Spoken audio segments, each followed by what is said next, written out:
Okay, good afternoon and welcome to the San Francisco Public Library. I'm Joan Jasper. I'm with the Department of Exhibitions and Public Programs. And thanks for coming today to our Monsters and Heroes event. And I really want to thank Art Hazelwood, who made it all happen. Made today happen and made the exhibit happen. So after the discussion today, please go up to the 6th floor and see the exhibit. It's really fantastic. So please, after the talk, go upstairs to the 6th floor. But right now, I want to thank the Ohlone elders and the Ohlone ancestors who came before us. The San Francisco Public Library Commission acknowledges that we occupy the unceded ancestral homeland of the Ramaytush Ohlone peoples, who are the original inhabitants of the San Francisco Peninsula. We recognize that Ramaytush Ohlone understand the interconnectedness of all things and have maintained harmony with nature for millennia. We honor the Ramaytush Ohlone people for their enduring commitment to Mother Earth.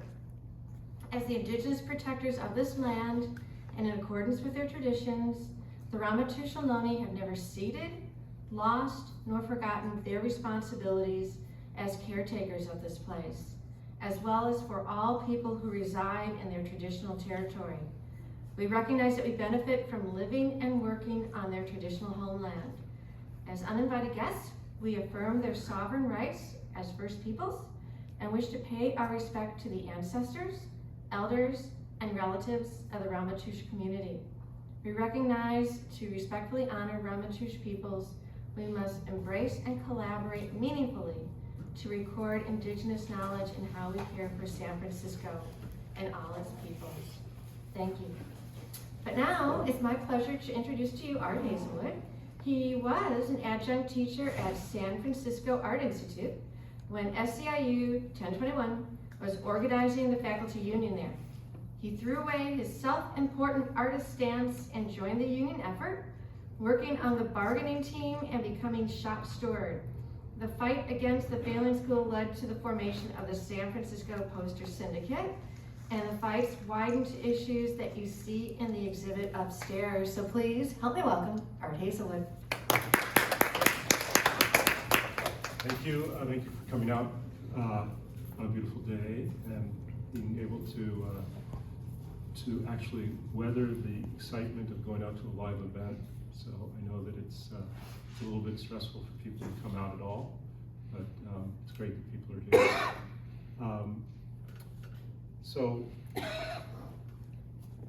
San Francisco Art Institute was unionized, as Joan just said, by SCIU 1021, and I was adjunct faculty there. And welcome. And as an adjunct faculty, I started making Poster Syndicate posters with the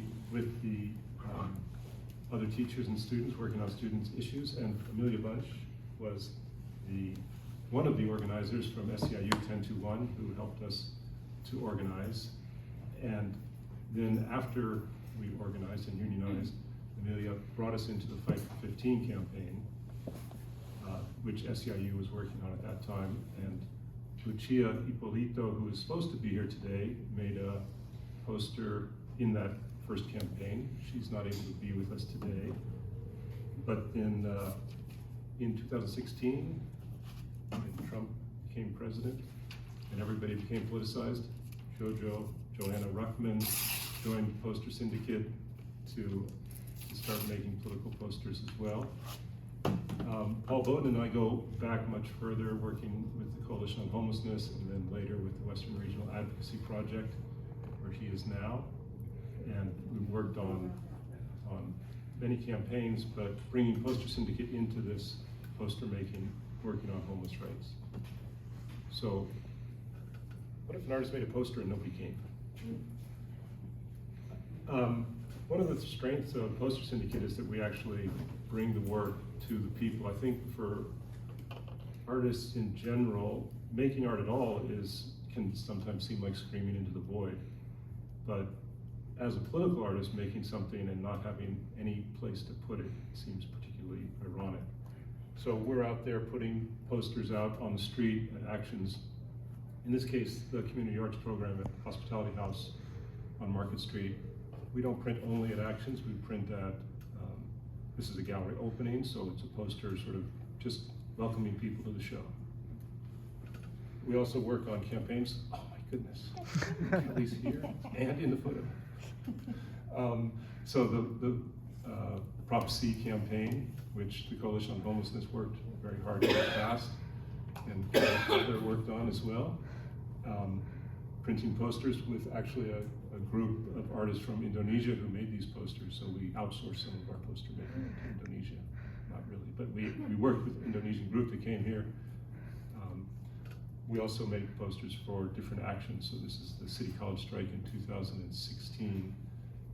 In the pouring rain, we printed the posters ahead of time. Sometimes posters don't make much sense afterwards, like why Prince supports CCSF, but at the time it made perfect sense because Prince had just died, and we printed a memorial poster for him the day after he died, and then the strike was shortly after that. So nobody questioned Prince's support for the CCSF strike. What's the use of posters? I like to think about posters in terms of how they're used, their functionality really. This is the Super Bowl in San Francisco when there was a no-go zone for homeless people, and the Coalition on Homelessness again organized a big action. We created posters for that. So posters for an action, but posters can also have a life afterwards. People love that Prince poster, but people don't quite understand why. But in this case, finding posters in the windows of people's houses in the Mission where we've been printing, it's always a great thing to see them have an afterlife. They also give a sense of, in an action, that there is something, a clear message happening, that people are together in their approach.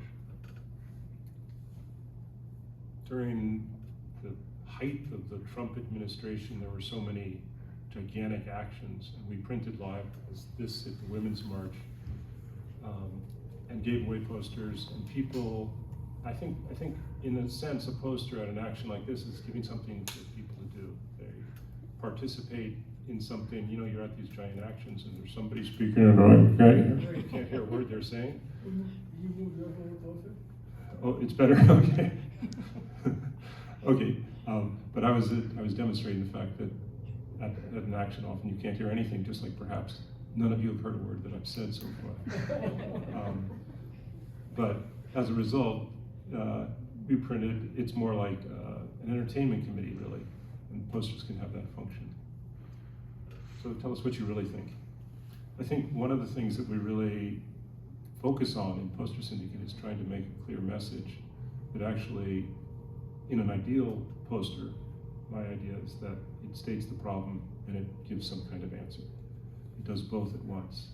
I think this is an example of a poster that clearly does both things. This poster is a t-shirt, and it was designed by an artist from the Pyramid Lake Reservation in Nevada, and we printed it on t-shirts and gave it to 3 different health centers at different tribal areas, so Yurok, Pyramid Lake, and Zuni, New Mexico. And the idea of this having the extra force of the person wearing the t-shirt, wearing a mask as well, seemed to reinforce this idea. Can I ask a question? Sure. On a couple images before, you had the silk screen and you had a woman in front of it. Were you allowing people to print their own? It looked like one of the audience or one of the crowd was printing. No, we don't let the audience. Oh, okay. That's a bad thing. Well, actually, I'll mention that in a little bit. But we printed at the CCA strike recently, and a lot of CCA students were out there printing. But even people who've printed before, the trick about printing on the street is keeping it clean, because once it gets messy, it's hard to keep going. So letting other people like free printing It looked like she lessons. was about to take a squeegee. So Poster Syndicate has been made up of hundreds of people over the years. 2014 we started, and it's a constantly revolving group of people. So some of them you'll never see again, they come to one event. Some of them are long-time people like Whitney in the back there, Joe. So Black Lives Matter happened, we created this poster for a Coalition on Homelessness Action in the Tenderloin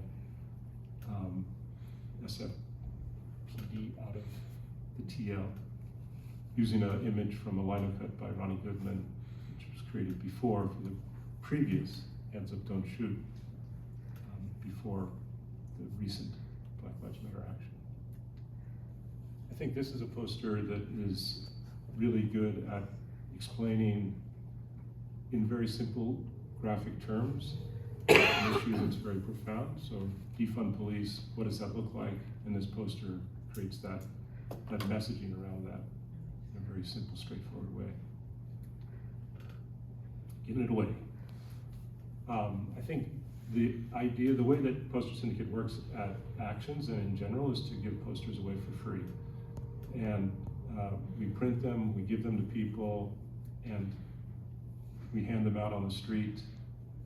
And this action of generosity, of giving things away, is partially the same idea as, say, giving away water bottles at an action. But it has another element to it, which is the creativity of the artists giving away of something that the artist has put their work into. And it's also the act of making things and giving them away. So there's labor involved, there's creativity involved, and there's the generosity of just giving things away, and it makes anything possible. Even giants holding posters. And I think together with these different ideas, we can build together to create a kind of a spirit of working together between artists and organizers and activists. And our motto is context, clarity, and generosity. So with that, I'm going to switch it over to Amelia.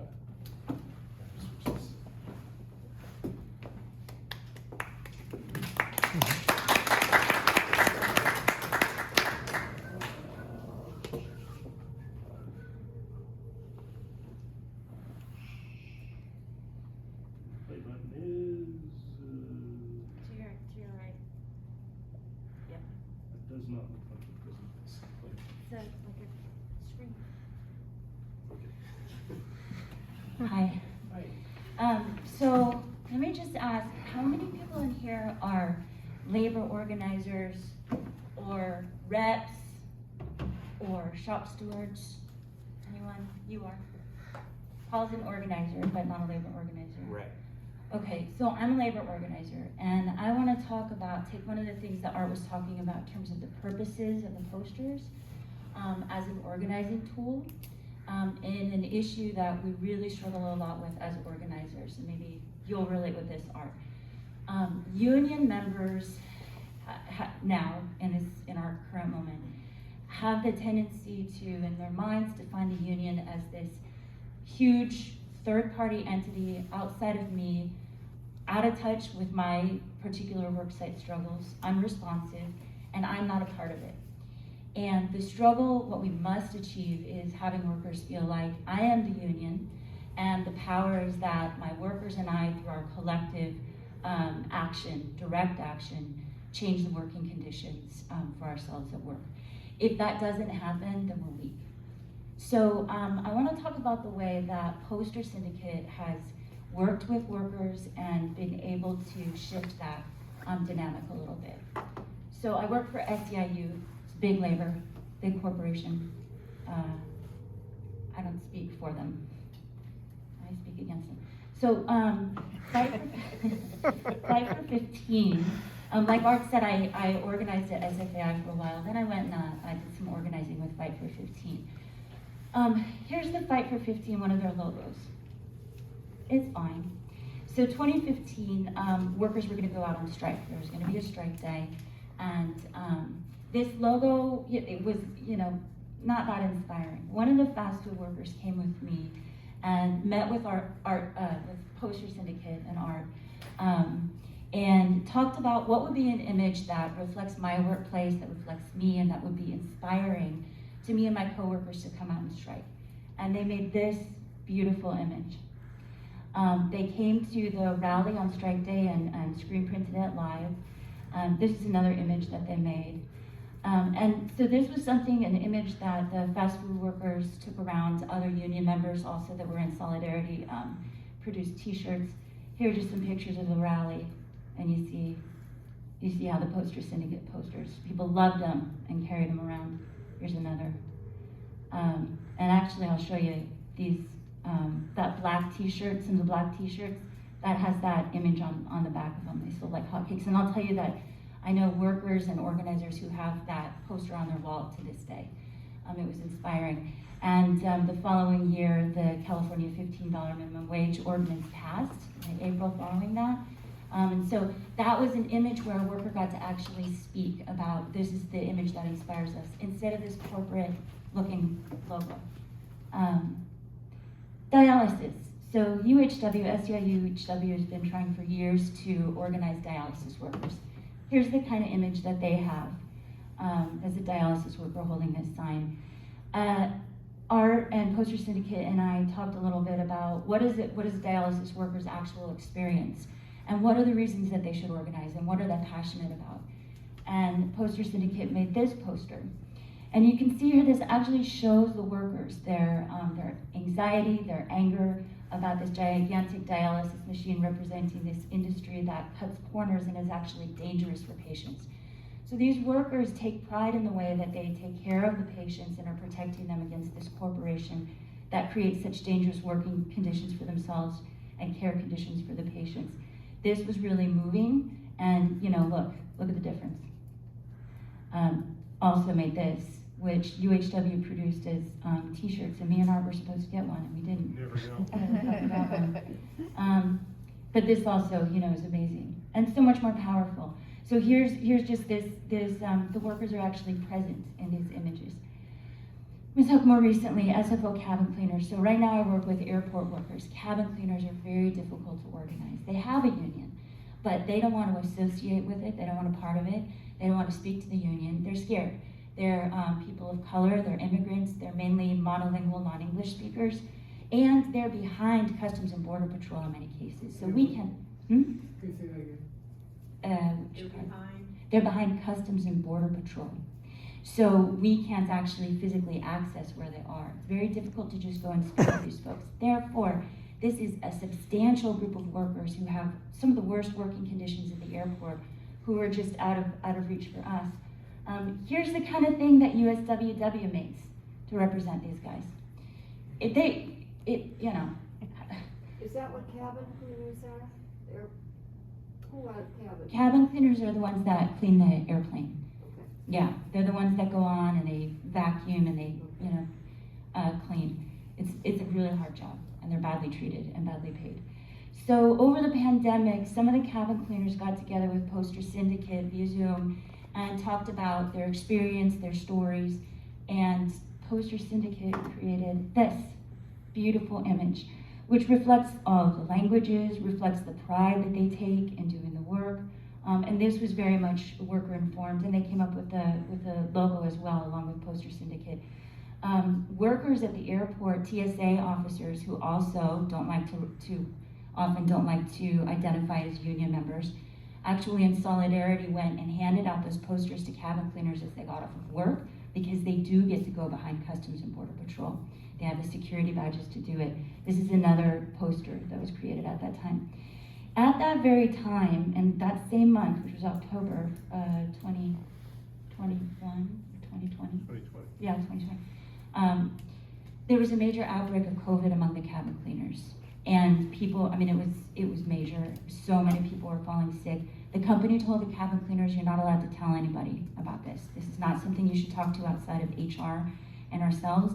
And the company refused to inform the cabin cleaners when somebody had gotten sick. It was all very hush-hush. People were terrified to come to work. It was before vaccines. They work in very close quarters, of course, on the planes. These posters had been going around. And I'll tell you what, I started getting phone calls from cabin cleaners who were whistleblowers about the situation. They were emboldened enough to call me, people I'd never met before, never heard from before. And they also were bold enough to talk to a journalist about it. And as a result, we got this front page story. That company got busted by OSHA, by airport administration, all because of these cabin cleaner whistleblowers.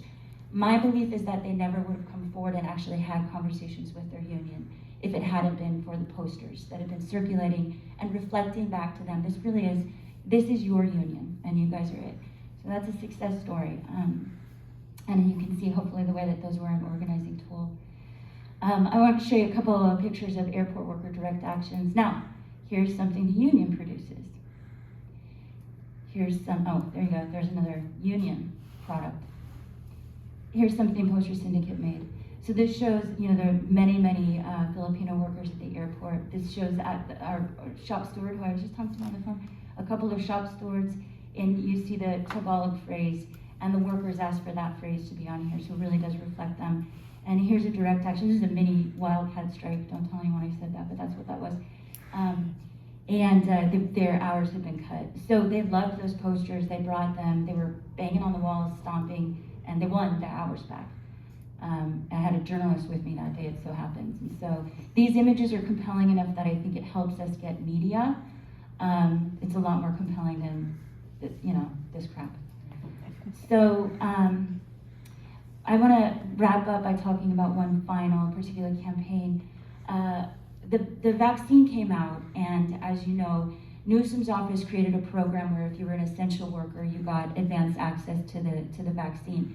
The airport workers were so happy, they were overjoyed, they were anticipating this, they were so relieved. At the last minute, Newsom decided to cut a lot of people out of the picture, very narrowly define essential workers. And airport workers got cut. So now they were told to go to the back of the line. Upsetting. And so statewide, airport workers were among the first groups of those who were cut to do an action. So USWW is like, oh, let's give them these signs and we'll march around and have a fucking rally. The workers were like, no. We need to have a vigil. We've died. There are those of us who have died. We need to do something that's more meaningful. And we want this to be something that's not just voicing the fact that we need the vaccine, but talking about what has happened. So we talked to Poster Syndicate about that idea and what kind of images the workers wanted to see. And Poster Syndicate designed this poster and this banner. So this was statewide. There were multiple banners for different airports. This is the SFO one, showing the names of some of the people who died. As we were printing this, somebody else died, so his name didn't get on here. And this is the rally. Workers came together, they laid flowers at this kind of make-do altar and spoke out. It's LAX. And it was moving. I gotta tell you, everybody was pretty choked up. And it was successful. We got a bunch of press. This was something that was, visually very compelling. And shortly thereafter, airport workers got put back up at the top of the list. So I hope you can see the way that these posters are something that, are communicating not just to the public, but also to the workers, and trying to reshape or reimagine what the union is for these workers. And we've certainly had victories.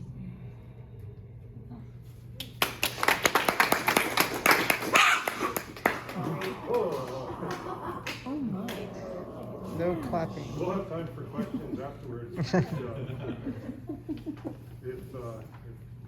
Cujo? No, what's the name? Delilah. Delilah has questions. Cujo. She gets triggered by clapping.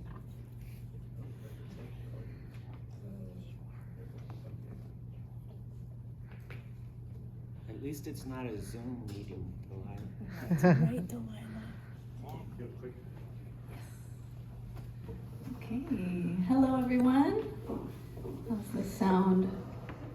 Great. I'm Joanna Ruckman, known by many Poster Syndicate folks as JoJo. And I just wanted to start by saying I'm so grateful for the chance to be here today and for all of you showing up today and to be able to show you some of my work and take a few minutes to tell you a bit about my experience as an artist with the SFPoster Syndicate. It was really through meeting Art Hazelwood in grad school at SFAI and immediately joining SFPoster Syndicate that I began the process of growing into my power as an artivist. So artivism. Choosing to be an artist is not always an easy road. And well, not really much of a road at all. It's more of the choice to be off the path. And to me, making art is about challenging the structures and assumptions of the world around us. I believe that all art is political, and being an artist is being active in this ongoing process of creating culture, infusing your voice into the public imagination. This activity makes us activists. To quote M.K. Asante from his book, It's Bigger Than Hip Hop, the artivist, which is artist plus activist, uses her artistic talents to fight and struggle against injustice and oppression by any medium necessary. The artivist merges commitment to freedom and justice with the pen, the lens, the brush, the voice, the body, and the imagination. Monsters and heroes. What do these terms conjure up in your imagination?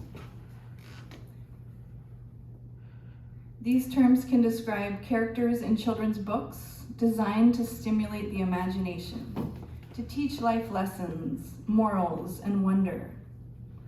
From our earliest exposures to art, the combination of images and words on paper can unlock the power of our imaginations and establish our position in the world. What the monsters look like may be very different in different stories. This poster image is based on a mural I created with my partner, Adan Gutierrez Gallegos, on a boarded up storefront during the summer of 2020. After George Floyd's murder sparked protests across the nation, we soon learned that he had a daughter, Joanna, who was and is the same age as our daughter. This hit us hard, right in the chest. Some media outlets tried to paint a portrait of her father as a monster. Most of us saw the police officers that killed him and the system that allowed all of this to happen as the monster. A video clip soon came out and was posted of Gianna Floyd high atop her uncle's shoulders with a huge smile shouting, "Daddy changed the world." And with that gesture, she solidified his place in history as a hero. I'm not sure George Floyd ever imagined that his story would be told this way, but he changed the nation forever and sparked an evolution in the culture of political protest. Collaboration. My role in SFPoster Syndicate has helped me to reimagine my role as a visual artist. Poster Syndicate works collectively on many of our designs in a process where we share, brainstorm, sketch out ideas together. We often layer our strengths and tap into our collective imagination as we compose a poster design. For example, one artist might have a great text line or concept, another artist draws the image, another does the text layout, and still others will print at the venue. In this collaborative process, we've been able to practice a freedom from the pressures and expectations often associated with the idea of the artist as an individual genius, and to release the ego of authorship.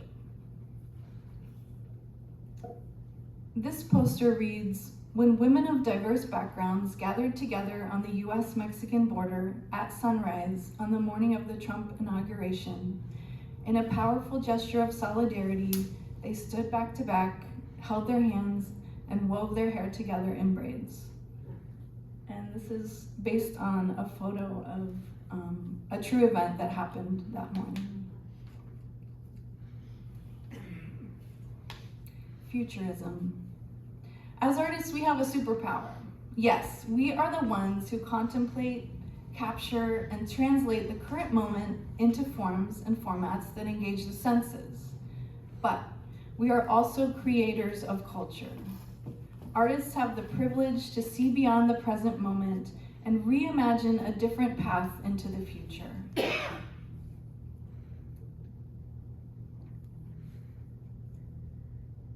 Public engagement. SF Poster Syndicate has a practice of performing in the process of art making in public. A community member stands present for the pulling of a print that then becomes their own. This is so powerful. Maybe my favorite part of SF Poster Syndicate. This magic moment when someone sees screen printing happen for the first time, and then they get to hold it in their hands, marking the moment of a real lived experience with art making.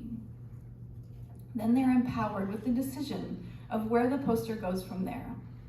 A poster as a tangible art object that can live in homes, as we saw in some of Art's photos, in offices, hung or wheat pasted in public locations, or passed through hands. Weeks after public printmaking events around the Bay, I've seen our posters in such a wide variety of locations, storefronts. Once, even one of the posters I saw someone had as a tattoo. Collective reimagining.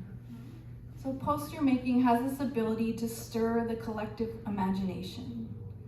Activism must not just be naming our issues and problems, but a collective and collaborative reimagining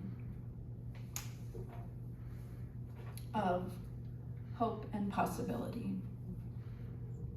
Our dreams must not be deferred. Multiplicities. Free art is political.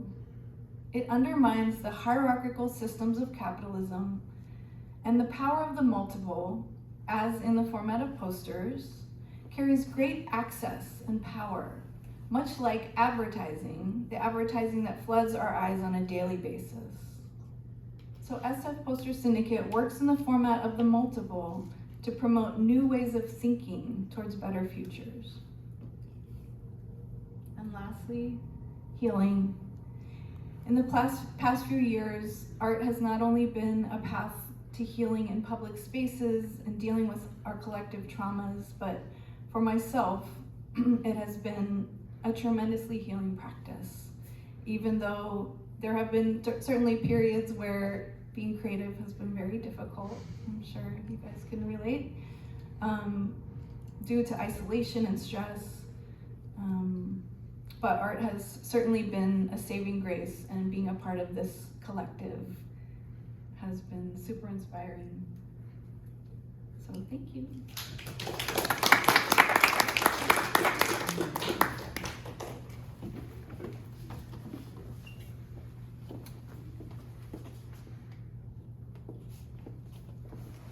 Any comment from Joanna?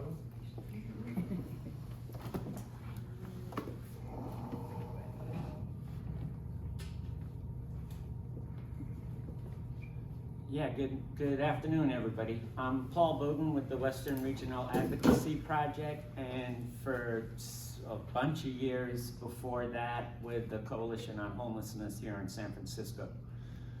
And you know, I would say there's a lot of stuff, and I brought a couple of these books that you'll see a lot of how we've used artwork over the years. I'm going to talk in 2005 when we started, we being the San Francisco, LA, Portland, Seattle, a bunch of cities, organizing groups in those cities, especially those of us that had come from the street. We weren't seeing our shit in that commercial stuff that you saw earlier that the unions would put, and they're not the only ones, you know? Like, look at how poverty is presented in fundraising campaigns on TV and the big Goodwill, United Way type fucking organizations that, you know, are using it as a commodity. And for us, it's from our heart. But we don't have the skill set. We're not a bunch of artists. We're a bunch of people from the street that know how to organize and know how to fight. And some of us are lawyers, and some of us are really good at research. You know, and when we were starting the Western Regional Advocacy Project, you know, we had a long discussion about, you know, the last thing poor people need is another freaking coalition. So what is it you're doing? What is your purpose? What is your point? And we created a document called Without Housing that broke through all of the crap that you hear about homelessness and looked at the neoliberal Reagan revolution that took place in the early 80s and the fact that we started, and I come at a hospitality house here in the Tenderloin, that we started opening emergency shelter programs in 1983. There's a direct correlation between those two events. And so we put together a report and we thought, who's gonna put a chart on their wall? Who's gonna hang a report on their wall? And because of being able to work with the was it Poster Syndicate? It was a bunch of artists that Hazelwood knows. You know, we were able to take the data that was in these reports and translate it into pieces of art. And this one went to Healthcare for the Homeless programs across the country, had this poster. Hazelwood wouldn't put his poster that we put on the cover of the report because he didn't want it to be about him. But there was a kick-ass one that he did that went on the cover that still gets around. And it was a way of transferring information and data into something that people would be hanging up because they love to look at it. And through that process, we have incorporated a system, a methodology that Chris knows that can drive people a little crazy sometimes. But the artists don't create artwork for us. They work with us to create the artwork. We have just as much ownership over that piece of art as the artist does. Oh, I'm the clicker, huh? And so, you know, a simple message like this, but when you have 1,500, 2,000 of those placards, you know, blocking Market Street and marching down Market Street, and you're using it as a sticker, and you're using it as a poster, and you're using it at your demonstrations, this is by far where people see this and they go, oh, that's rap. Like, it's also a branding. And it also gives an identity to an organization. And a key aspect of that is you go to LA, you go to Denver, you go to Philadelphia, you go to New York, you go to Portland, you are in San Francisco, and you see that image everywhere. Somebody's showing it to me now. What, on the way here, Mission Street. Yeah, you see it everywhere. It's iconic, and it's our message. We were having a meeting and we were saying, how do we connect the issues of housing with the criminalization of our community? And one of the organizers said, well, I don't know, how about house keys, not handcuffs? And it just clicked, and it became something. And it, you know, 13, 15 years later, it's still around. This was working with an artist, and you were taking these drafts in and out. But this was working with an artist trying to connect all of our issues together. And you see on the backs of the Gestapo there, or the police. The gazpacho. You see on the backs the different, you know, forms of oppression. And you see a beautiful piece of art that gets around still to this day. And so the organizers do the street outreach. They're accountable to the people living in their communities, the poor and unhoused people in their communities.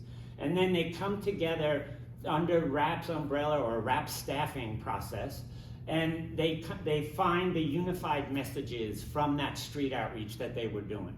And what are the common threads? What are the common beliefs? What are the common priorities of the people in our community? Not the organizers, the people in our community.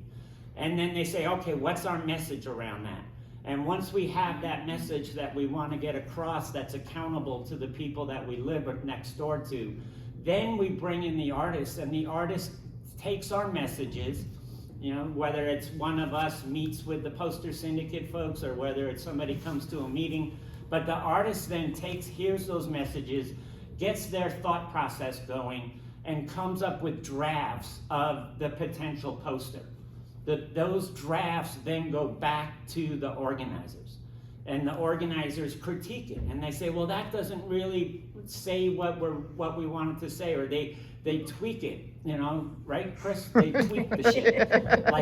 Like they take it very serious, that we want to work with the artist that has that skill set and use our skill set and see them both in the final product that gets created. So there's a back and forth process that takes place. And honestly, some artists, it drives them absolutely nuts. you know, and David Solnit and other artists, they love the shit. Like, it's really just about how much ownership are you gonna take over the artwork that you're creating, and how much are you willing to let others critique it as you're creating your piece of art. But it's the way where, at the end of the day, everybody owns that piece of art. It speaks to everybody involved in the creating process of putting together that piece of art. And that means, and as is RAP's staff responsibility, people are gonna use it. Like, what good is a piece of art if nobody ever sees it? And why would you use it if it's somebody just did this and gave it to me and told me I should like it? No, you own it and you're gonna use it. And you use it in, you know, t-shirts, posters, picket signs. You use it in stickers.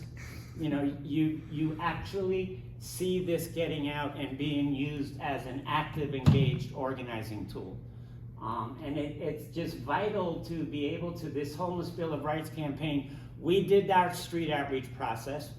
We talked to over 1,700 unhoused community members in 9 states or whatever, and we then created a piece of legislation called the Right to Rest Act that decriminalizes standing still, sitting down, sleeping and eating in a non-obstructive manner. How asinine that we are talking about a piece of legislation that decriminalizes standing still, but they call it loitering and we go to jail for it. We've run that piece of legislation 8 times in 9 years in 3 separate states and gotten our asses kicked 8 times in 9 years in all 3 states. But we still run it. We still bring it back. We still push it. And we still have the artwork. This bird that was the same artist as one of the earlier images is the iconic logo of the Right to Rest Act. And when art organizing groups and the people we work with think about the Right to Rest Act, this is the image that pops into their heads. We did a whole series, or I say we did, you see? There's so many people, you would not believe it. People are like, oh, Paul, I love the artwork you put out. So I didn't create this shit. But we had a series of posters as we blockaded the federal building and blocked the door to the federal building for a day. When our groups come together, there's always a direct action component. And so we had one about the media. We had one about the business improvement districts that are just absolutely brutal. And one about the wall, you know, so we worked with the Poster Syndicate. We created these picket signs. We had several hundred people that had come to town for a RAP meeting. And so we went down and we said, well, while we're here, while we're all together, we're gonna stir some shit and we're gonna make some noise and we're gonna make sure that they knew we were here. And then we go and party like crazy. But we always gotta have the demo when our members come to town. And this was just, you know, this was just an idea that people had, and it's, I think, a really, really poignant and telling imagery that was created off of it. And we used the artwork to announce our demos. And it also became a poster at the same time. And you know, that's what I mean about t-shirts, stickers, posters, placards, demos, stopping things. You know, this is one of my favorites. I just think it's kind of cool. And it's also one of those where we have it for LA and we have it for San Francisco. And people just, you know, it speaks to our issues. Other groups use our artwork. We don't sell the shit. You know, art people are homeless and broke organizers. Like, what are we gonna do? Sell? You know, the people can donate, it's on the website, and they can ask for artwork, and they do that quite a bit. But these guys had gotten their butts kicked by the cops in Oakland, and you know, just yesterday we shipped a bunch of artwork to people in Boise, Idaho, because they're having a demo and they asked for it, and they wanted some t-shirts and they wanted some posters. They're having a tent city in Boise, Idaho because of criminalization there. And they called us up like all apologetic that we don't have any money. Can you possibly send us some of those posters I've seen? And we just get it out. And the more people that want this artwork, the more it uplifts other community groups and the poor people in Skid Row and in other places. You see it on homeless people's tents. When you're getting swept, this t-shirt and the posters are back there, it speaks to you. It's if everybody can't afford the rent, they shouldn't take our fucking tent. Like, that speaks to you when you're the one that the cops are coming in and kicking the shit out of and taking all of your belongings and putting you in jail. And this is another way that we use it, is to advertise our new campaigns. And Art made it into a gift for, is that what it's called? Whatever it's called. But it goes out in everybody's emails, and we have posters of it. And Chris here made the logo for the organization, for the group that we just started, that this had been done already before we got that, but we need to add that logo to it. These guys in Medford, now a whole bunch of cities are like, I want a version of this that doesn't have Medford's name in it. Who knew that Bigfoot was so popular? But the people in Medford worked with Art, and they came up with this through the Poster Syndicate, and they absolutely love it. And it gives us a smile. Like, when you're living in the streets and doing this kind of organizing, you don't get a lot of opportunities to be smiling and shit. And so when you have artwork that can put a smile on people's faces, it means a lot to us. So thank you all very much.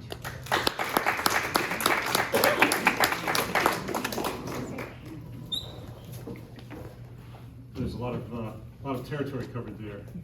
I talk fast. I mean, for everybody, but I guess one of the things that comes up is the use of posters, and I think maybe there's like a little bit of a different approach in how posters are used and how artists and organizers work together. So I wonder if maybe if we just were to go through like a step-by-step process, something that you've worked on, JoJo, a campaign where you've worked with an organizer versus campaigns where you're not working with an organizer, because the way the Poster Syndicate works is often, I mean, it breaks down. You've seen many different campaigns here, but not every campaign is a campaign where we're working directly with an organizer. A lot of the posters are made, especially during the Trump years. There was a big rally, people made a poster. JoJo made a poster for the Reproductive Rights March. We didn't work with Planned Parenthood on that, we just made posters. So can you talk about that a little bit, about that connection between working on your own, working with something? It should be on. Oh. This thing on? Yes. That is a very different experience. Just creating, out of your own thoughts and ideas versus working with someone else's ideas. And gosh, I'm trying to think of a specific example.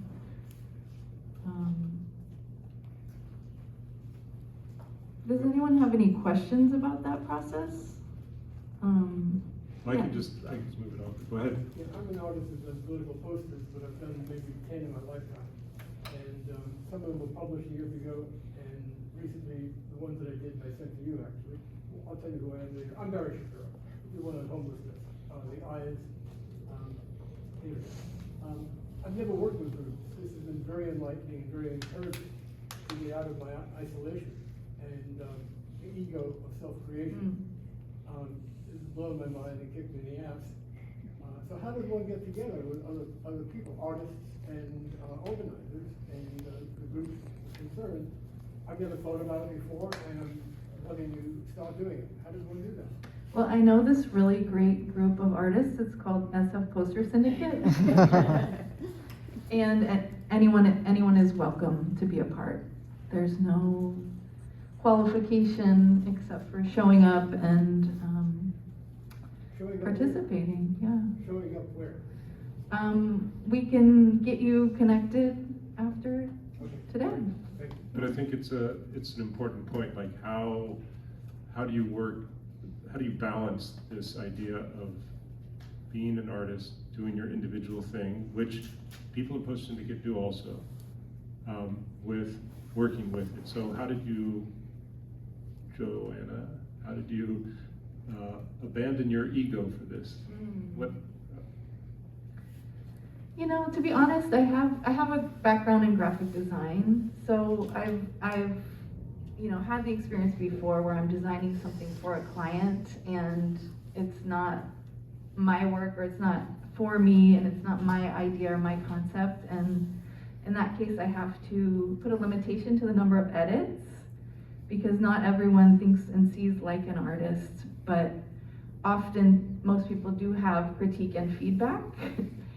So there has to be kind of a limit to that.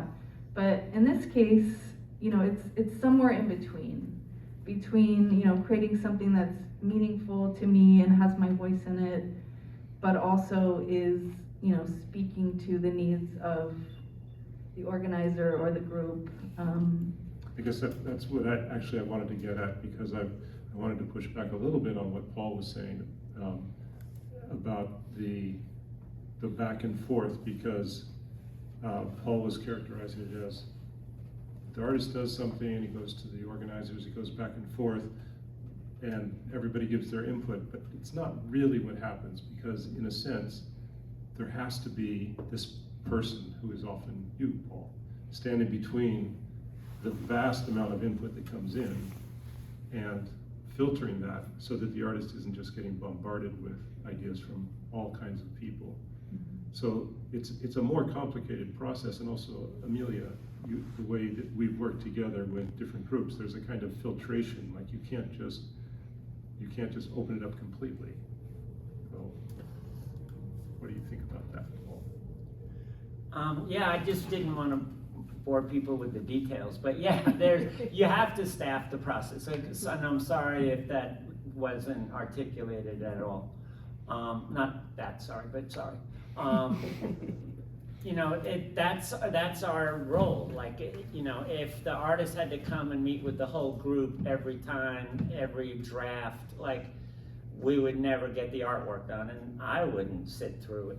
And so, yeah, there is a facilitation process when you have 8 different organizations that are sending reps to an organizing meeting, and you're critiquing a draft of a piece of artwork that was created. We have Jade now and other people in the past, but primarily it's been me who's like, well, this is the messages we gave them, and this is the drafts that they've given us back, and so let's move this process along. And we too, it's like, okay, we've talked about this piece for 3 meetings now, we're not talking about this piece anymore.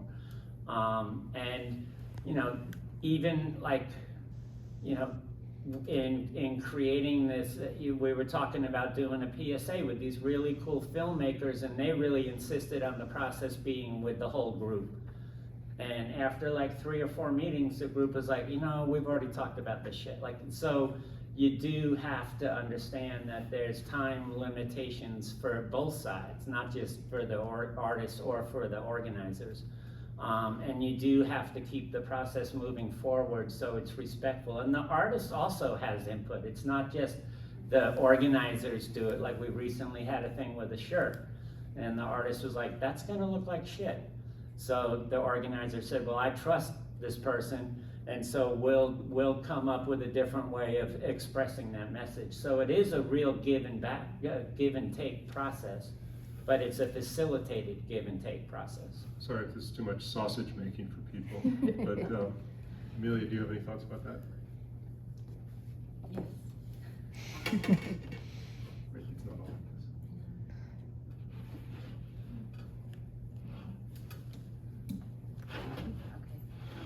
Oh, I think it might be out of batteries. Would you like to? Let me see. There you go. that's right. Okay. Yes, I have thoughts. Yes. So for, you know, I think it's kind of in the same vein as what I was talking about before. The experience is that workers and the artists work together, I think, very well, and that's a very smooth process. But then it has to have kind of the seal of approval from SEIU, and that's where things get problematic. It's just really challenging for the organization to get out of the way and that workers truly have their own voice and come up with this creative stuff. It's not branded enough. And so I think the challenge that I have is having, saying, okay, well, here's our material for the action, and union brass sees it and are like, well, doesn't it have our logo, or can't it be purple, And I have to then try and like be the mediator between SEIU and art and the poster syndicate and be like, okay, I'm so sorry, but can you make it purple? And so at that Right Art, it's a really frustrating process. It's a really frustrating process. I mean, to be honest with you, I've gotten high enough in the organization now that I'm a little bit more able to be like, no, thank God. But you have to rise to a senior enough position to be able to tell these guys who just struggle so much with releasing control of the visuals, of the materials. It is a struggle. So, yeah. Why don't we throw it out to the people in the audience if anybody has any questions? In the very back there. Okay. I was just wondering, have you ever considered like a billboard? Billboard. Well, Jojo, you considered billboard. Yeah, I did some billboards this summer, not through Poster Syndicate, but through another political art situation. But You can talk about murals we worked on too. murals, yeah, we've done some murals as well. I think like the funding question would be a big part of that. So if anyone wants to donate a mural Are you space, suggesting like guerrilla billboards, or are you? Any of it? Banks, What's that? like Banksy does. You think? We've done a lot of bus shelters over the years. Not a lot, but we've done some of the bus shelters because we used to be able to get them donated because we would use the coalition's nonprofit status to get donated bus shelter space and then work with artists to put our stuff in there. Never a full-size billboard legally have we ever messed with. But I think the question also brings up this idea of like, what are different modes of reaching people? So, I think that Poster Syndicate has worked a lot with Claire and Ellie Mural Project. We did a project in Baltimore as well. And I think there's a natural affinity between murals and posters. And there's a certain bandwidth that we have that works. And going beyond that, I think, if someone came to us and said, at this particular moment, we have a billboard that we want to do, we'd be hard pressed to do it. I'm in. I'll do it. Okay. Yeah. And that's part of the way that the Poster Syndicate works. Like somebody proposes something and it's like, I can't do that, and somebody else raises their hand. So. And there was also like a lot of fun at Clary and Alley when Hospitality House has a community arts program, and working with these guys, we created a mural for the Western Regional Advocacy Project groups.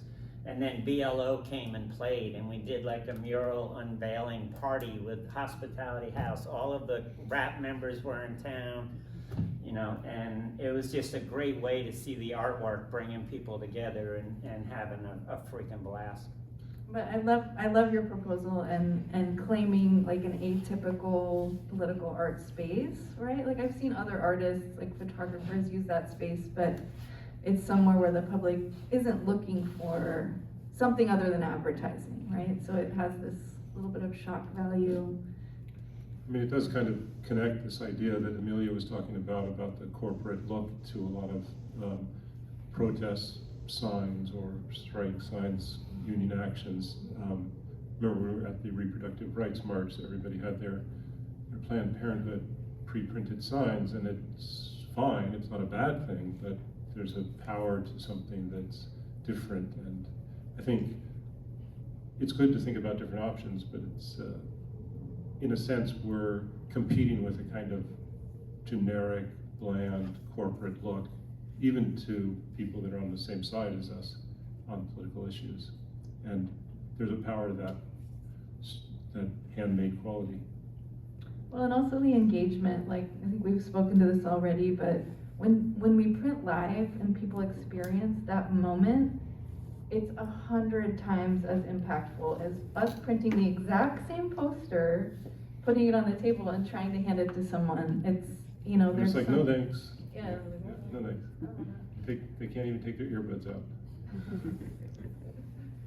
So, Toro, yeah. you got a No, question? my question was already answered. Okay. My question was basically, in a digital age, people are more used to, seeing social media or same image in digital format, and how you can envision from now on. We happen to know how to make a screen plan or block plan because we are printmakers. We are still, tactile object makers. But maybe a few decades, less people are more engaged in that kind of process, and then less people are aware of that kind of process. And how can we envision that we need those poster on paper, image on paper, by handmade?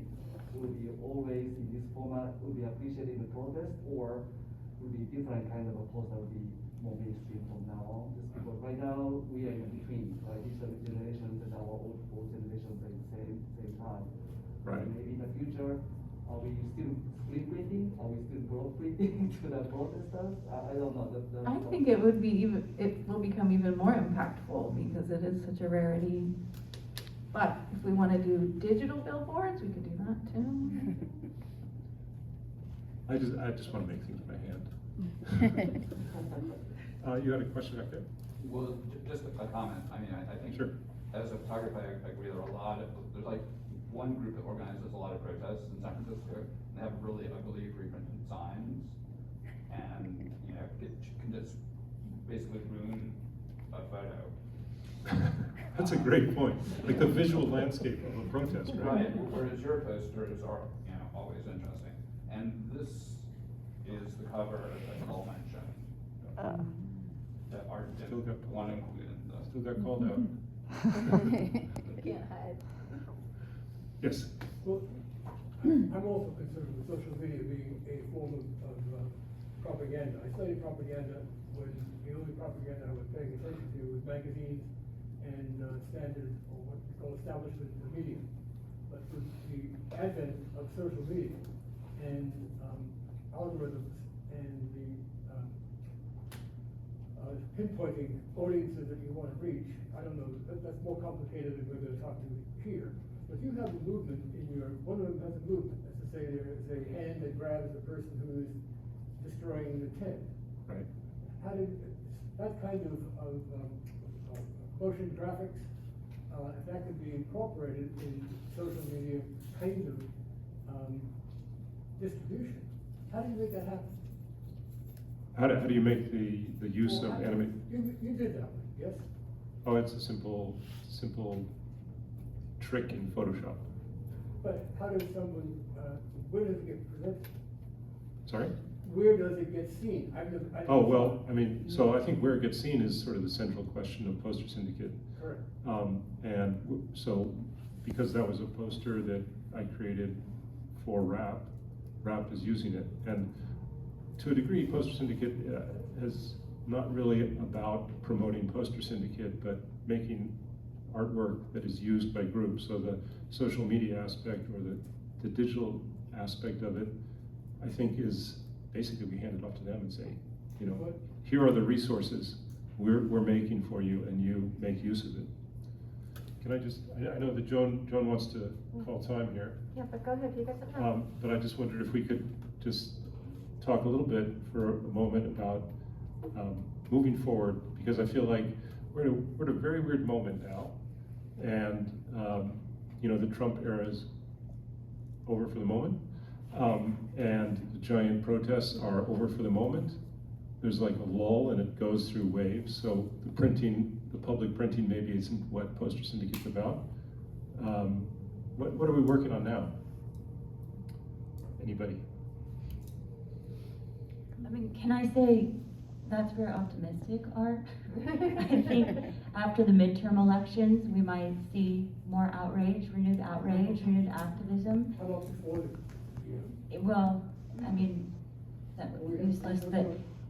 what do we do before the election? That's a big. Well, I just mean as far as kind of the hustle and flow of when there's this mass public outrage, I know I needed a break for a minute, once January 6th was done, I was exhausted after all of the activism that was happening then. We collectively, I think we need a break, but I do think that it's optimistic to say that there isn't going to be something so disturbing politically and culturally not happening after the midterm elections that we're still going to be in that kind of lull. Well, before that, because we've got Roe v. Wade possibly happening. Yeah, that's right. You know, That's so right. we've We got. also got homelessness. Yeah. I'm not being optimistic, I'm being the- pessimistic because nobody's coming out. We did, but like the thing with us is the organizations and the mutual aid groups that we work with, we didn't get a break. The shit out there, there's more homeless people out there now than I've seen in a while, and I've been doing this for 40 years. And there's more police harassment than I've ever seen. There's more private security, these urban alchemy mugs that are hanging out front there. There's as the cities are talking about, we want to reopen, they're coming after us like freaking gangbusters, and they're coming after us everywhere. And you know, my biggest fear is we're exhausted. It's been 2 years of this crap, and we never got a break. Like, we didn't get the victory because whether it was Breed or Biden or Trump, like this shit of, well, they're homeless, they are different, they're not us, they need to get the hell out of here so we feel safe. Let's sweep the Tenderloin. Let's Hastings. And then a year and a half later, Breed. Oh no, we need to sweep them out of here again. And it's not just homeless people, it's people of color, it's immigrant community members, and it's poor people. That is universal, it's poor people.